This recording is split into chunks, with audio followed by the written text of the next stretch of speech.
Hello. Ideastone is a micro business.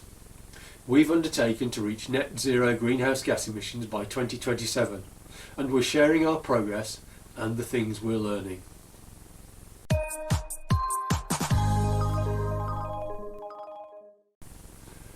We've calculated our mass of greenhouse gas emissions using the business carbon calculator. This came out with a total of 1.1 tonnes of carbon dioxide equivalent. There were a couple of issues with our initial calculation. The most important was that we hadn't recorded the emissions associated with our business travel. We spoke about this in the previous video on this topic, and the link is on the screen if you want to refresh your memory. As I said, the calculator we used to determine the scale of our greenhouse gas emissions was the business carbon calculator from Normative. This organisation is the SME Climate Hub's partner for carbon calculation for small businesses, and you can see the links to both the SME Climate Hub and the business carbon calculator below. We asked Normative for their comments on the issue with business travel, and they responded.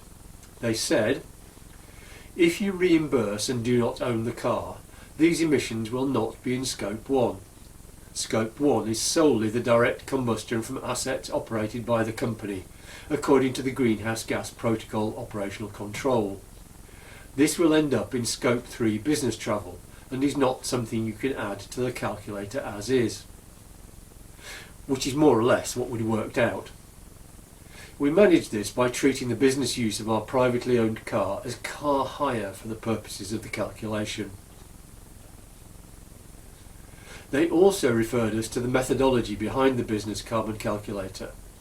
This provides useful background information on the calculator and the factors taken into account in working out the total greenhouse gas emissions for an organisation. If you're interested, we've provided the link below too. We're also looking out for another ready reckoner to compare with the business carbon calculator. The SME Climate Hub referred us to a WWF document, Emission Possible, which you may also find interesting. This document lists several other carbon calculators for different sectors, and we'll have a look and report back.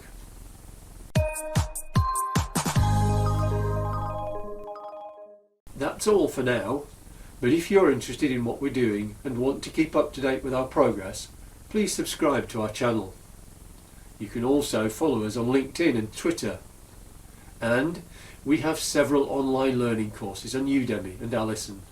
You can find these by following the links from our website.